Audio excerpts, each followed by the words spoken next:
नमस्कार, वर्ल्ड हिंदू प्रेसमध्ये आपलं स्वागत आहे। आपल्यासोबत आहेत खोरीपाचे महाराष्ट्र प्रदेश अध्यक्ष सुनील भाऊ निर्भवणे। भाऊ नमस्कार, आपलं स्वागत आहे। नमस्कार।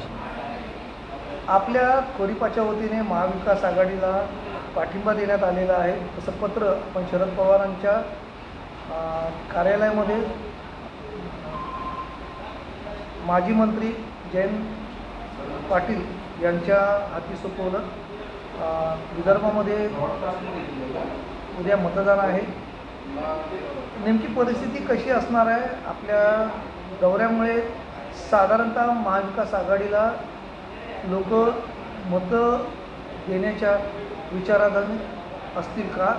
ते मतांचा टक्का किंवा मतं त्या पद्धतीने मिळतील का? नेमकं काय वाटतं आपल्याला? धन्यवाद मराठीजी। जय भीम। जय भीम सर। रिपब्लिकन पक्ष खोरीप या पक्षाचे राष्ट्रीय अध्यक्ष आदरणीय माजी आमदार उपेंद्रजी शिंदे साहेब यांच्या नेतृत्वाखाली आम्ही राष्ट्रवादी काँग्रेसचे सन्माननीय अध्यक्ष शरदचंद्र पवार साहेबांची भेट घेतल्यानंतर महाविकास आघाडीमध्ये आमचा समावेश झाला। तशी पत्रकार परिषद जाहीर झाली, आपण त्या पत्रकार परिषदेला होतात। त्यानंतर प्रत्यक्ष आम्ही नानाभाऊ पटोलेंनासुद्धा भेटलो। शिवसेनेच्या पदाधिकाऱ्यांच्या सोबतसुद्धा आमच्या चर्चा सुरू आहेत। एकूणच आम्ही महाविकास आघाडीबरोबर आहोत आणि महाविकास आघाडीचा आम्ही प्रचार करतो आहोत। उद्या पहिल्या टप्प्यातलं मतदान आपल्या राज्यात 5 मतदारसंघ आहेत विदर्भातले, ज्याला पूर्व विदर्भ म्हणतात, त्या पूर्व विदर्भातले 5 मतदारसंघ आहेत। मी आजच सकाळी पूर्व विदर्भाचा दौरा करून आलो आणि 5ही मतदारसंघामध्ये वातावरण महायुतीच्या विरोधात आहे, भारतीय जनता पक्षाच्या विरोधात आहे। आंबेडकरी जनता आणि एकूणच राज्यातली जनता नरेंद्रजी मोदी आणि त्यांच्या नेतृत्वाखालील सरकार आणि भाजप ह्या पक्षाने केलेले जे काही मधल्या काळातल्या घटना आहेत त्या सगळ्या गोष्टींचा राग लोकांच्यामध्ये आहे। विशेष म्हणजे आपल्या राज्यातले जे सरकार होतं महाविकास आघाडीचं, ते सरकार पाडण्यासाठी त्यांनी जो शिवसेना पक्ष फोडला, त्याच्यानंतर राष्ट्रवादी काँग्रेस पक्ष फोडला, काँग्रेसमधली काही मोठमोठे नेते त्यांनी फोडले, या सगळ्या गोष्टींच्याबद्दल राग आहे। आणि एकूणच आत्ताची जी निवडणूक आहे हे देशाच्या इतिहासातली एक अशी पहिलीच निवडणूक आहे, कारण 75 वर्षे झाले आपल्या देशाला स्वातंत्र्य होऊन आणि 18वी लोकसभा ही निवडणूक आहे। ह्या निवडणुकीच्या आधी कधी असं वातावरण नव्हतं।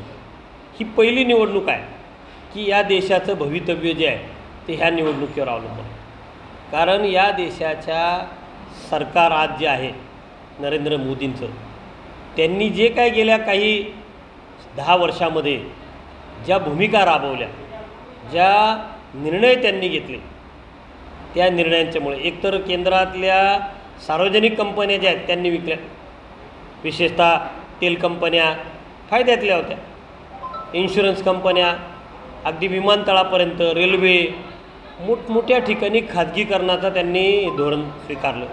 आणि त्याच्यामुळे झालं काय की नोकऱ्याच संपुष्टात आल्या, सरकारी नोकऱ्या, आणि खाजगीकरणांच्यामुळे नोकऱ्यांची गॅरंटी नाही, पगाराची गॅरंटी नाही, बेरोजगारी वाढते, महागाई वाढते, लोकांच्या डोक्यात राग आहे। आणि सगळ्यात महत्त्वाची गोष्ट की आपल्या देशाची घटना जी आहे ती घटना बदलण्याच्या संदर्भातली जी भूमिका ह्या सरकारकडून उद्या घेतली जाऊ शकते।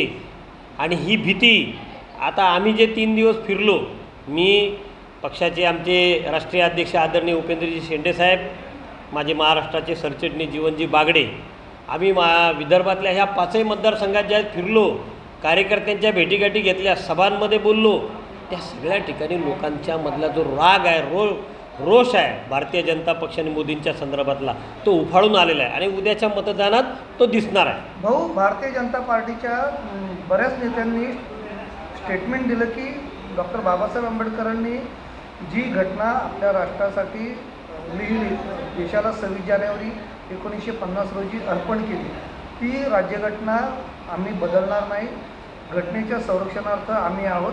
मग हा गोबेल्स प्रचार नेमका का सुरू आहे आणि राज्यघटना बदलणं एवढं सोपं आहे असं वाटतं का? नाही, गोबेल्स बिबेल्स काही नाही. त्यांची करणी तशा पद्धतीची. भारतीय जनता पक्ष आणि राष्ट्रीय स्वयंसेवक संघ आर एस एसची जी भूमिका आहे, पुढच्या वर्षी आर एस एसला 100 वर्ष पूर्ण होत आहे. आर एस एसचा हा अजेंडा आहे. बाबासाहेब आंबेडकरांनी जी घटना दिली ना, ती एका समाजासाठी नाही दिली. या देशातल्या प्रत्येक नागरिकाला जो अधिकार दिलेला आहे, जो अधिकार म्हणजे तुम्हाला शिक्षणाचा अधिकार, नोकरीचा अधिकार, व्यवसायाचा अधिकार, तुम्हाला संपत्ती जमवण्याचा अधिकार, कुठल्याही राज्यात जाऊन वास्तव्याचा अधिकार, तुम्हाला बोलण्याचा अधिकार, लिखाणाचा अधिकार, मताचा अधिकार, हे सगळे जे अधिकार आहेत ना बाबासाहेब आंबेडकरांनी जे दिलेत त्या भारतीय राज्यघटनेच्या माध्यमातून, हे हिरावून घेतले जाण्याची भीती आहे, सगळ्यात मोठी भीती आहे. आणि आज तुम्ही बघा, जो विरोधात बोलतो आहे त्याला आत टाकलं जातं, ईडी लावली जाते, CBI लावली जाते. एक प्रकारची हुकुमशाही सदृश्य परिस्थिती आपल्या देशामध्ये आज सुरू आहे. आणि ही जनतेच्या मनामध्ये भीती आहे. आणि ही जी भीती आहे, ही भीती रास्त आहे, जनतेला पटलेलं आहे. गोबेल्स बिबेल्स काय नाही. यांच्या डोक्यामध्ये काय आहे की 400 पारचा नारा हे एवढ्यासाठी देत आहेत. काय म्हणत आहेत? 400 पार. म्हणजे 400 पार केलं की ॲब्सोल्यूट मेजॉरिटीच्या पुढे तुम्ही जाणार आहात. म्हणजे एक हाती लोकसभेत, राज्यसभेत तुम्हाला निर्णय घेण्याचा जो अधिकार मिळणार आहे, त्या अधिकारात हे घटना बदलू शकतात.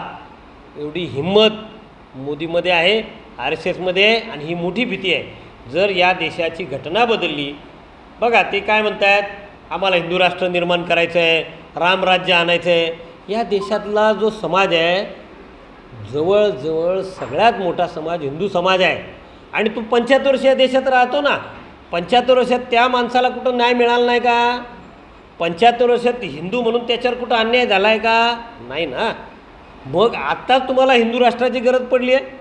या देशात प्रत्येक धर्माच्या आणि प्रत्येक जातीच्या माणसाला सन्मानपूर्वक जगण्याचा अधिकार बाबासाहेब आंबेडकरांनी या घटनेच्या माध्यमातून दिला. आणि घटना समितीत त्या सगळ्या गोष्टी त्यांनी मान्य करून घेतलेल्या आहेत. म्हणजे बाबासाहेब आंबेडकरांचा एकट्याचा विचार जरी आटला तरी तो सगळ्यांच्याकडे मान्य करून घेतलेला आहे. धन्यवाद. उद्याची जी निवडणूक होती आहे ती अत्यंत महत्त्वाची आहे. ज्या पद्धतीने सुनील भाऊंनी आत्ता सांगितलं की मोदींना जर 400च्या पेक्षा जास्त जागा मिळाल्या आणि बहुमताने जर ते सत्तेवरती आले तर भारताची राज्यघटना बदलण्याचा जो त्यांचा मानस आहे तो तडीच जाईल. घोडा मैदान जवळ आहे. नेमकं काय घडतं ते येणारा काळच ठरवेल. सद्यस्थितीत आपण इथेच थांबतो. वर्ल्ड हिंदू प्रेस करता दिनेश मराठे, मुंबई. धन्यवाद. धन्यवाद. जय भीम. जय भीम.